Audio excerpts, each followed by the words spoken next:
threat of disaster is never pleasant. Welcome to the Casual Preppers podcast. These safety measures are essential. The only place for prepping, survival, and entertainment. This will be your source of survival instructions and information. Every member of the family must be coached in the business of survival. Here are your hosts, Cam and Kobe. Wow. Everybody's like, what was that? Is that an asteroid? Look up. It's coming. Yeah. It's coming. The Collapse Chronicles rolls on. Keep on going. And it's time to keep your eyes to the skies. Look up. You probably still have them up there from last week's episode. I know. Is it aliens? No, it's an asteroid. No, yeah. So, we're going to talk about asteroids today. Mm. So, this one is a pretty big possibility. Sure. Okay. Listen, I don't know if you knew, but Earth, it's in space. It's a ball of rock We are floating around in space. floating in And there's space. a bunch of rocks and crap floating around. One of these days, hopefully not in my lifetime, but it could. NASA could be like, It will. send out a warning. We got an asteroid. It's coming right for us. Prepare yourself. This is like, this is classic. Like, if you've ever read, what's the book? I can't even think of the name of it. Asteroid strike. No. Deep impact. Lucifer's Hammer.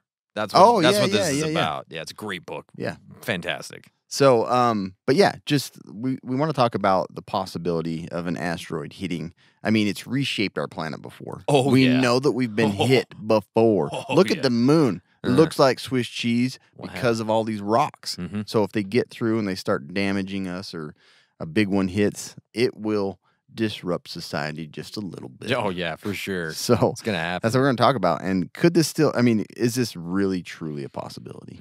That's a big question. It is a big question. The other big question is, why haven't you got BattleBox yet? Yeah, seriously. Because it is the monthly subscription box full of solid gear for adventure seekers, survivalists, outdoor enthusiasts, and casual preppers.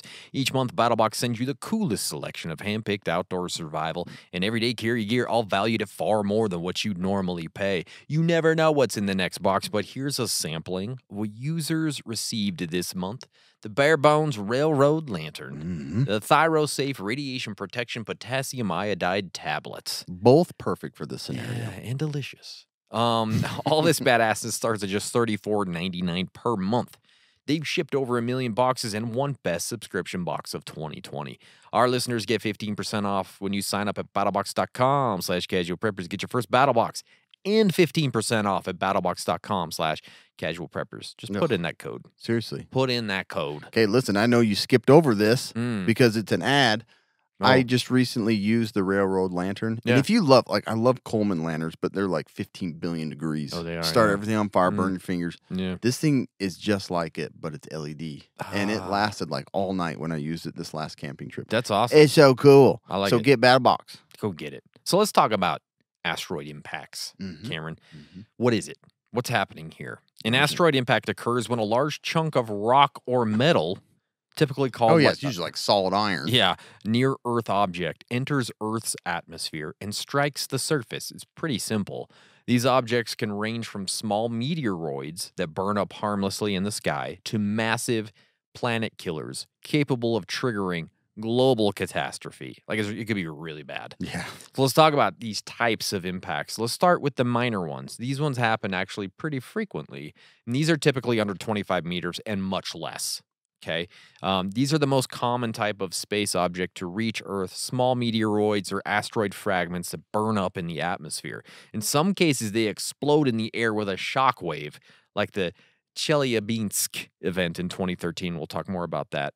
Breaking windows and injuring bystanders, and they rarely cause fatalities or major. You're just like, whoa, and like a few things happen. It's not good, but it happens, right? They serve as a reminder that while most impacts are harmless, even small ones can catch us off guard. Now let's go to the small to medium impacts. This is under 1 kilometer in diameter. These can devastate regional areas with extreme heat, shock waves, and earthquakes. Oof. Yeah, it's like a big deal, like a really big deal.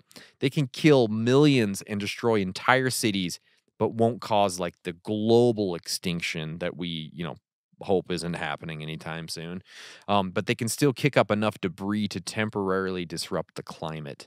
So Like a haymaker to planet Earth. Right into The your liver. Mother Earth's Earth. liver.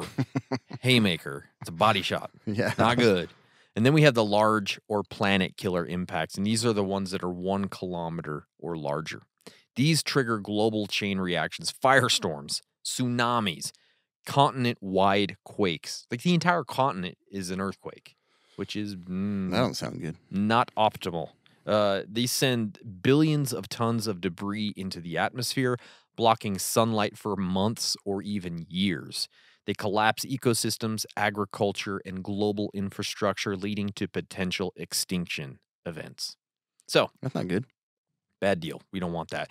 But let's talk about some of these impact scenarios and some of the warning signs. And when we talk about warning signs, we do have some NEO detection. NEO is near Earth objects. These are the asteroids or comets that come within NEO. 1.3 astronomical units of Earth. I don't know what an astronomical unit is, Close. but it comes within It's very 1.3.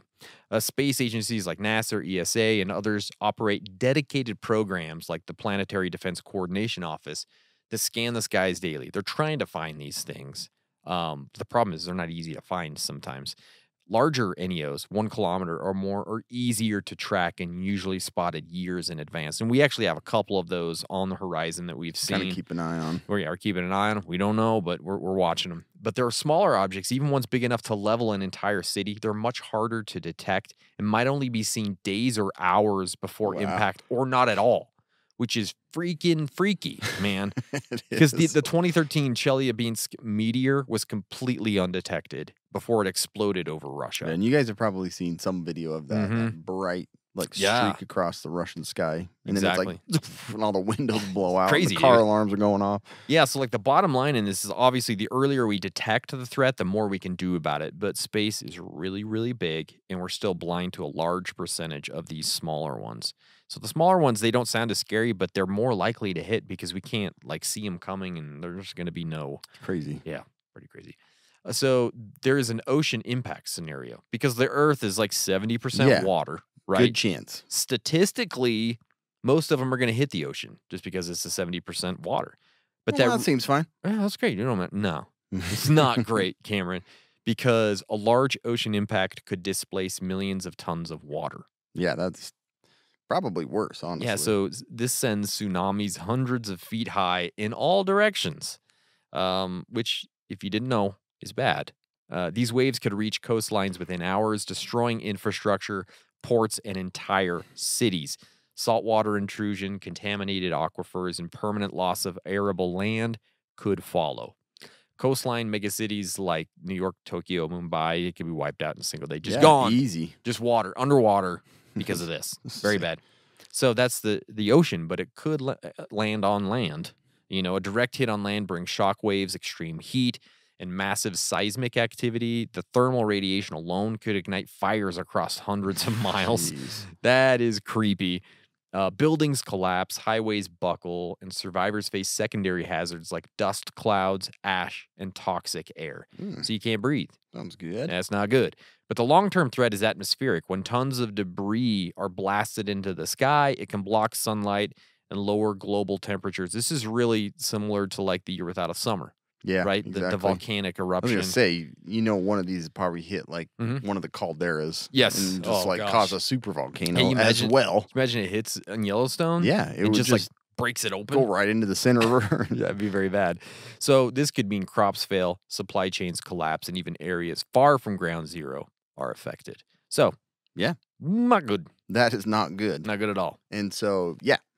Kobe explained a lot of these, but just some of the details to think about as a prepper of what this would, I mean, what kind of chaos would follow something like this. Yeah. And again, you know, it depends on the size, the location. If there's one or more, like it would definitely change up everything. But let's talk about first, let's say it's, you know, like a land impact scenario for one. The blast wave and shock, massive explosion at the impact site, like nuclear detonation type of power. Oh, yeah. Cities and regions near ground zero instantly obliterated. And then fires and radiation like heat burns everything within a large radius along probably the path that it came in and everything. Like, what was the, what am I thinking? The Tunguska The event. Tunguska. Just think of that passing over, you know, and it hits something like New York. Just passing over burns all the trees, knocks Yeah. everything down before it explodes in midair. Like it'd be a horrible scenario. So mass chaos, fleeing, exodus from cities and stuff like that.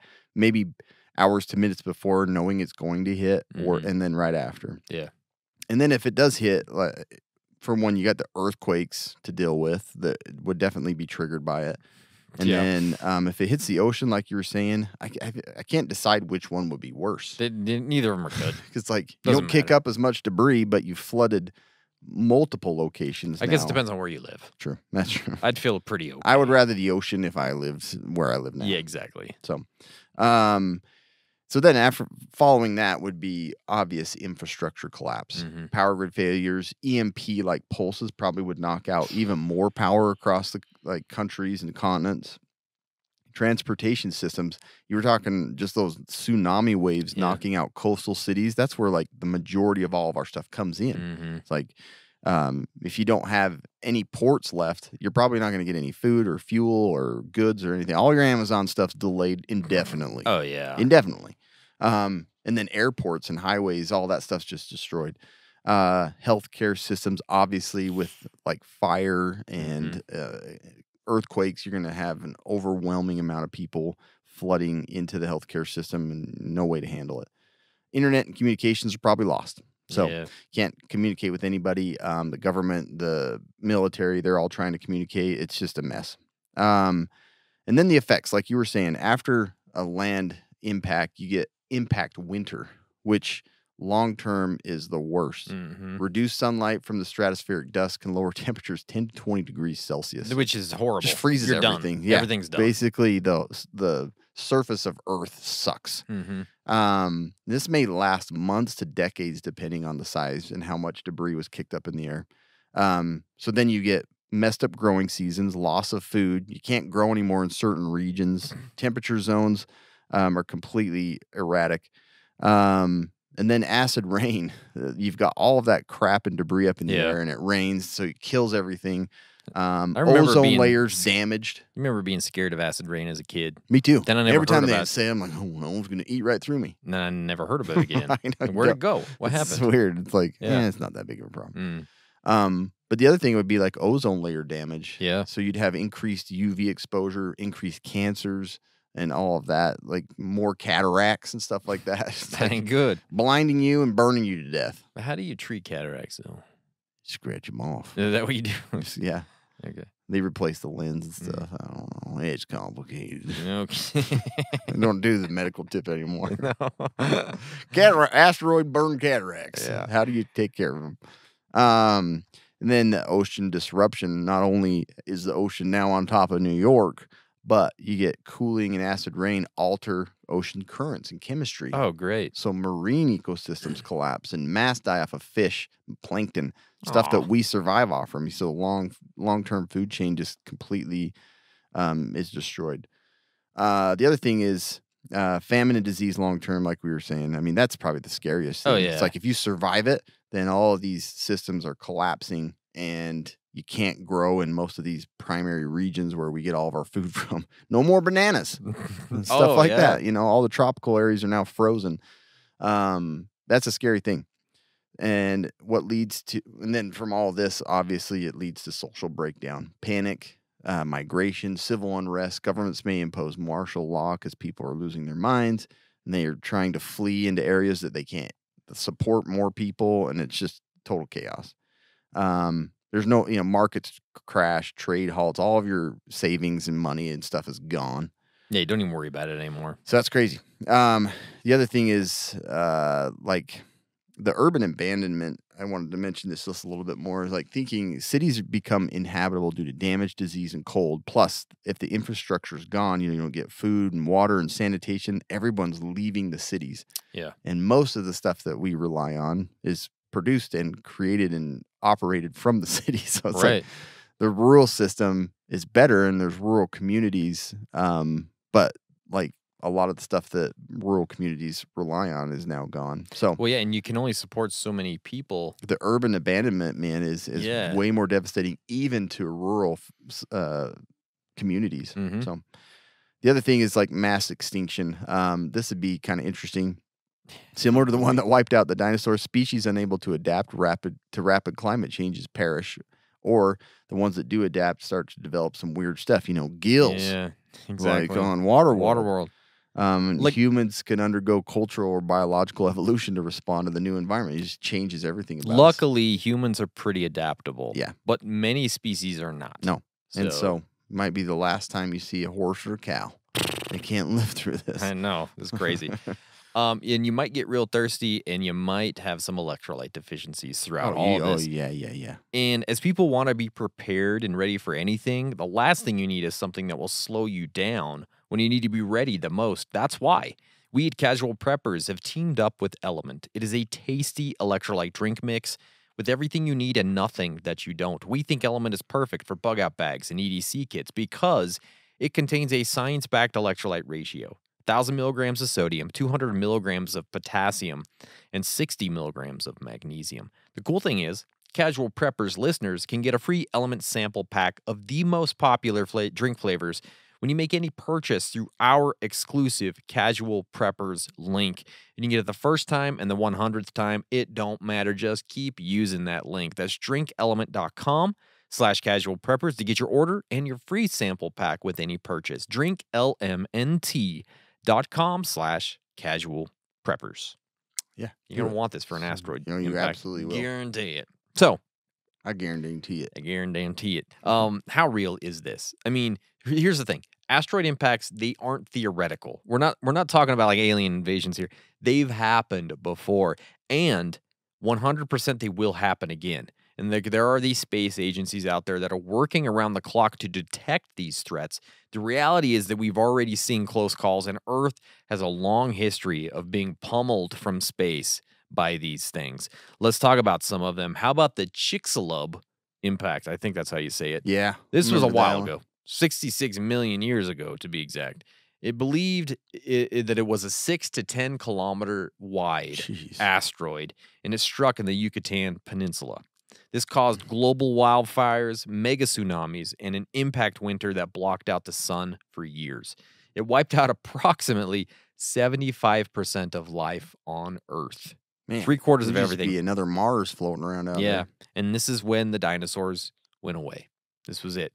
The blueprint for what a true planet killer impact could look like. Freaking Chicxulub. Yeah, exactly. Freaking. And how about, Cam already mentioned this, the Tunguska event back in 1908. This was a 50-meter object that exploded over Siberia. Luckily, it was in the middle of freaking nowhere. Nothing out there. It released energy equivalent to a 10 to 15 megaton of TNT. Pretty big. It flattened over 800 square miles of forest. 800 square miles. Crazy. That's insane. An area the size of a major metropolitan region.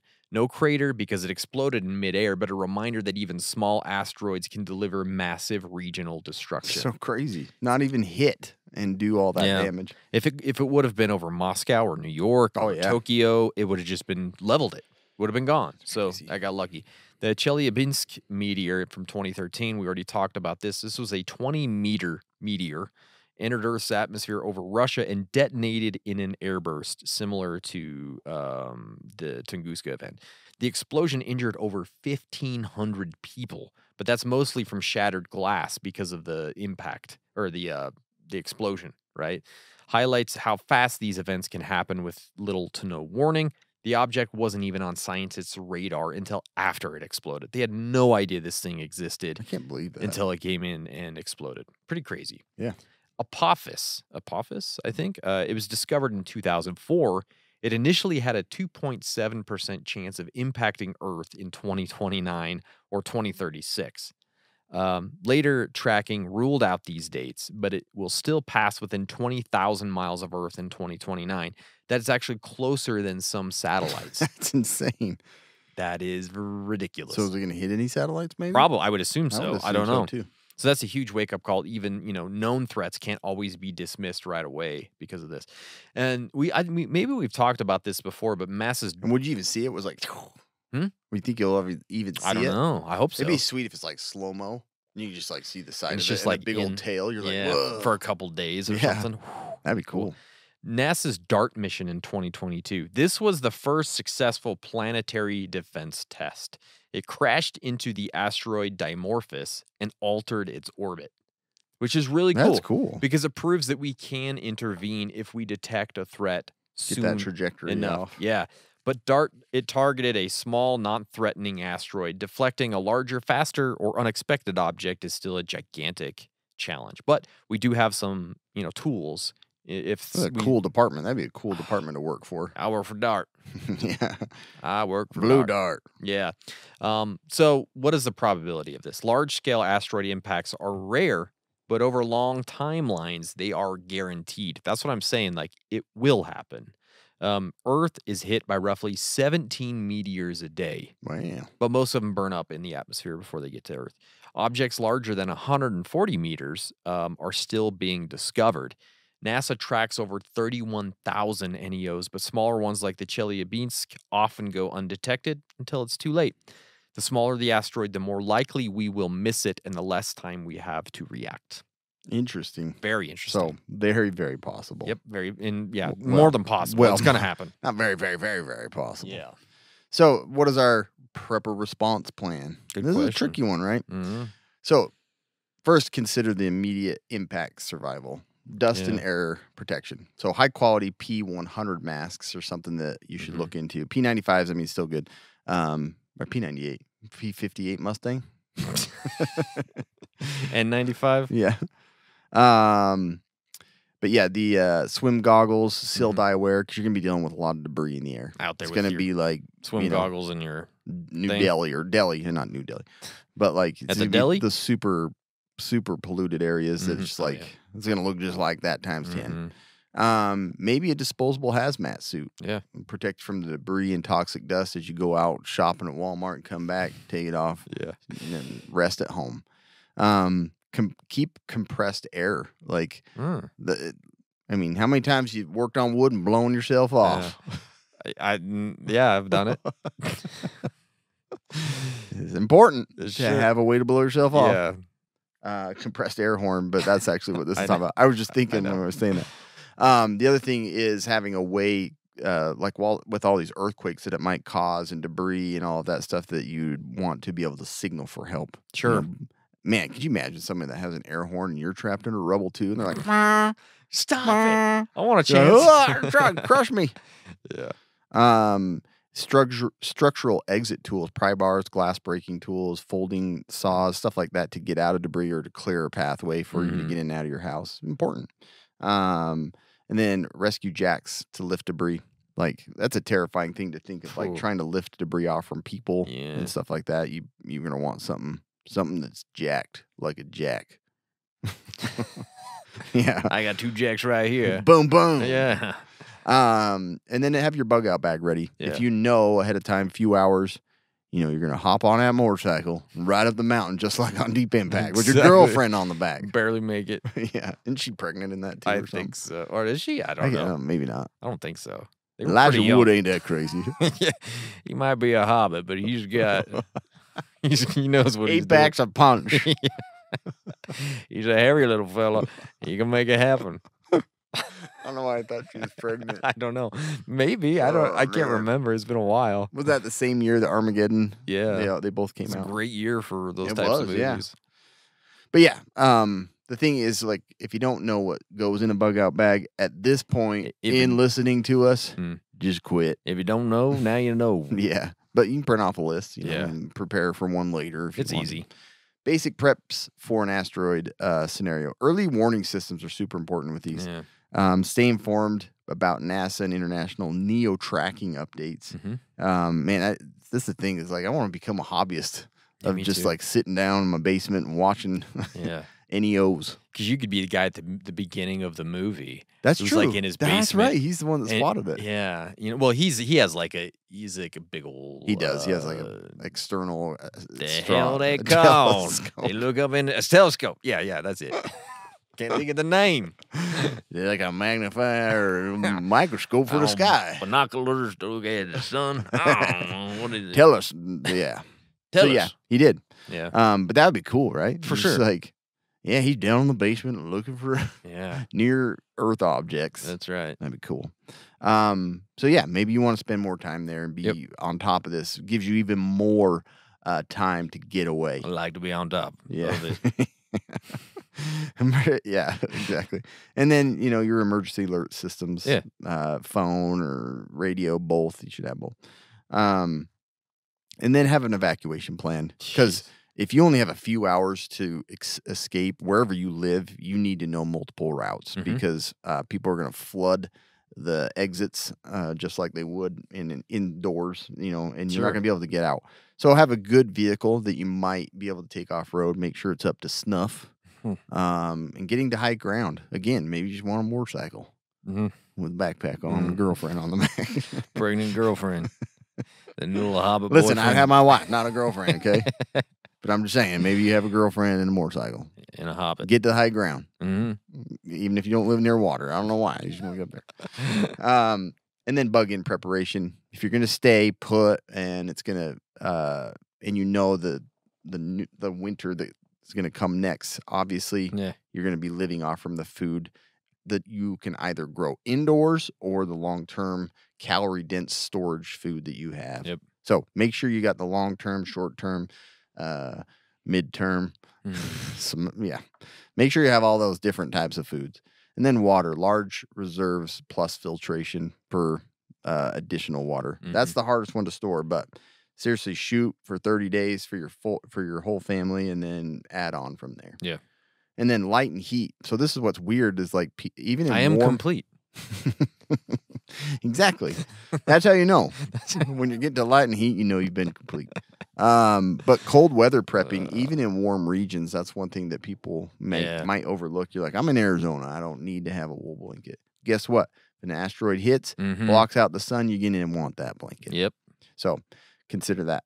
And then sheltering, obviously, like reinforcing basement underground spaces and protecting yourself from looters and scavengers as well as debris.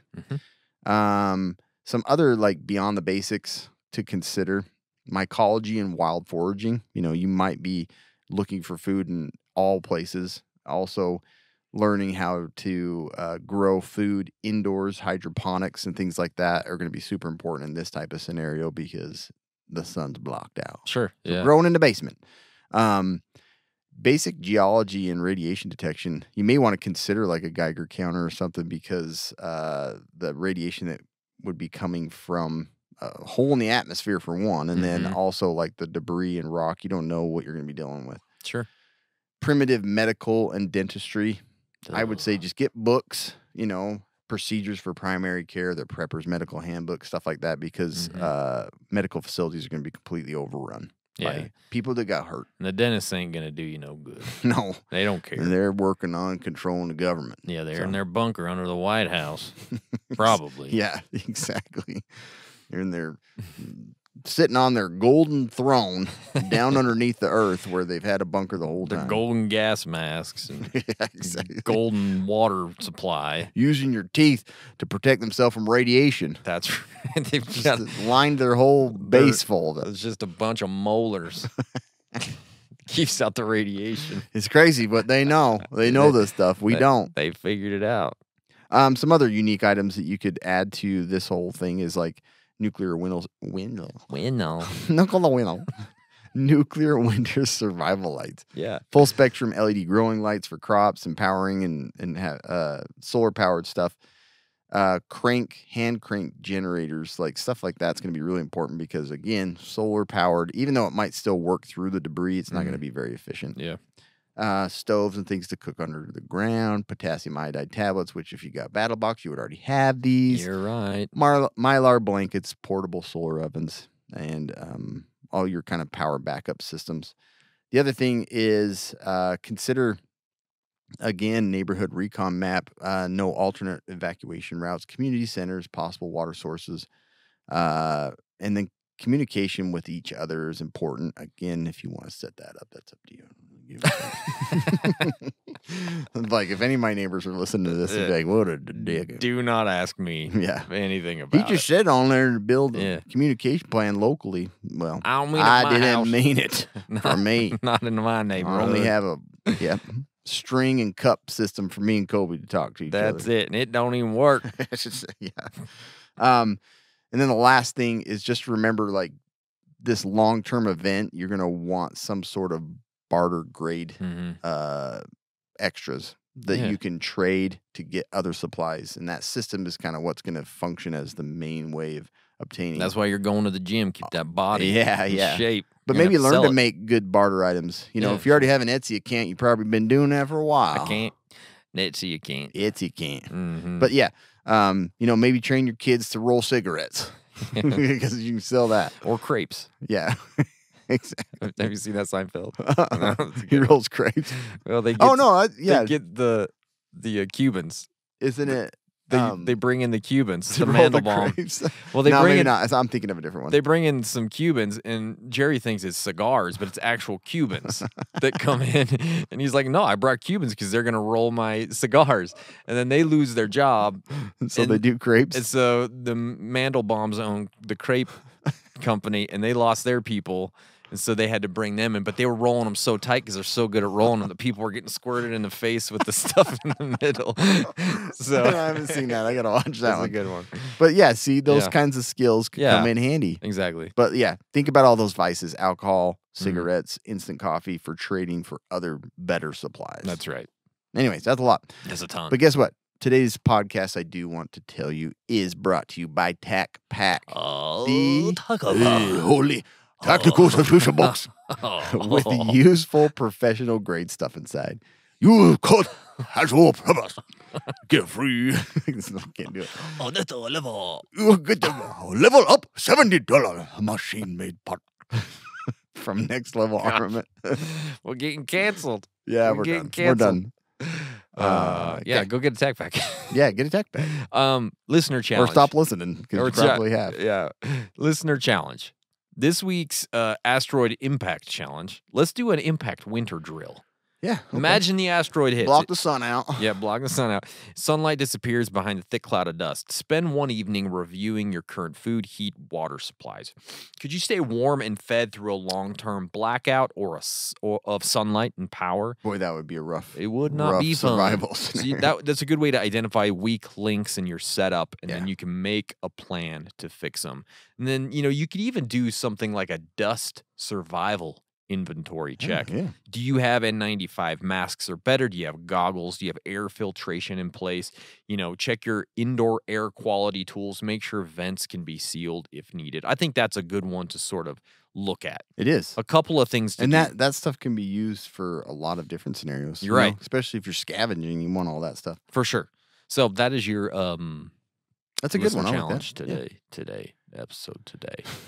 This episode. Watch the skies. Watch the skies. Double threat. Don't Aliens. Get your motorcycle. Asteroids. Get your motorcycle and your girlfriend pregnant. And your hobbit friends out there. And, all that Eat stuff. your photo hobbit. Yeah, exactly. Okay. Get out the Shire. Hobbit. Yeah. Get out the Shire. Get that stuff done. All right, guys. Thank you so much. Make sure you go check out our other podcast. This podcast is a secret. Yeah. No. Never mind. Twas that. Now it is raised by VHS. Yeah. Isn't that weird? It was just came right out my natural, face. Man. Natural. Came right out Been doing my it face. for a while. Yep. But this one's super fun. It is. Thank you guys. Stay survived.